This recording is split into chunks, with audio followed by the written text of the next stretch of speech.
We have an announcement finally on whether cell phones cause cancer. It's something that could affect all of us and our children. Scientists from the World Health Organization have been reviewing studies for the last week or so. I want to bring in our senior medical correspondent, Elizabeth Cohen, who joins us live with the findings. Essentially, what did they find? The World Health Organization says that the radiation from mobile devices like cell phones is a possible carcinogen to humans. This is a very big deal because you and I have done segments about this before. Sure. It has gone back and forth. And this is really the first time that a large group, and it doesn't get any more sort of prestigious in many ways than the WHO, to say that it's a possible carcinogen. It puts it in the company of several other kinds of things, and so I want to tell you what it is, and I think that might give people an idea of what we're talking about. It puts it in the company of things like lead is also a possible carcinogen according to the WHO, as well as engine exhaust and chloroform. So that sort of gives you an idea of the kind of risk that we're talking about so here. I can't help but ask, I mean, should we be alarmed? Should we be freaking out over this information? You know what? I really hope that people who are listening to me are not freaked out. For two reasons. One, they won't do the right thing, and we'll talk about what the right thing is in a minute. And two, they'll panic, and that's kind of silly because all these years we've been on cell phones and holding them to our heads, which is what we're talking about as being bad. That's done. You can't do anything about that. And if you're on the phone right now, you don't need to drop it. You know, it's not that kind of a carcinogen. It's a kind of a carcinogen, or allegedly, possibly, that would build up over time. One phone call, doctors tell me, is not going to give you cancer. So what should we be doing? With this new information, what on earth should we be doing now? We are so lucky that there is something that we can do, because a lot of medical problems we can't, but we're lucky that there is something, and I am holding it in my hands right now.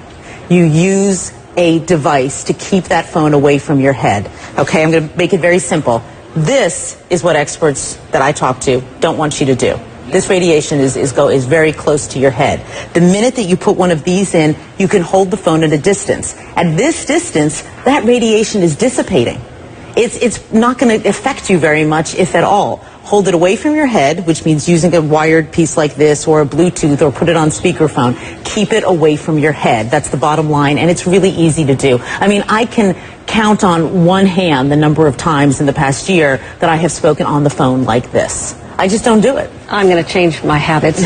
Do you have any idea, or did who say anything about whether or not it can be on your body, on your person, in a pocket, in a holster, or anything like that? Did they weigh in at all? WHO really focused on gliomas, which are brain tumors, because that's what a lot of the studies have been on. But Suzanne, I've certainly spoken to experts who say that they themselves do not carry it on their bodies, that they figure why take that risk if there is a risk, and so they will carry their phones in their purses or in a briefcase. You know, they'll try to keep it a bit of a distance away from their bodies, but the jury is still out on that. And what do you think cell phone companies are going to do? How do they respond to this? Is there a way that they can manufacture a safer phone, or?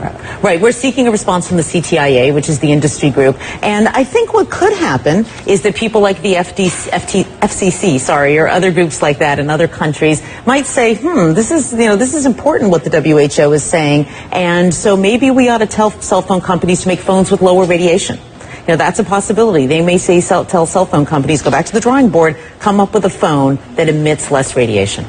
So bottom line, for those who are watching and who've wondered about whether or not this causes cancer, right, it's all about keeping it away from your head. Right. The WHO says possibly. So experts I've talked to say, why in the world would you take the risk? Keep it away from your head by using some kind of an earpiece.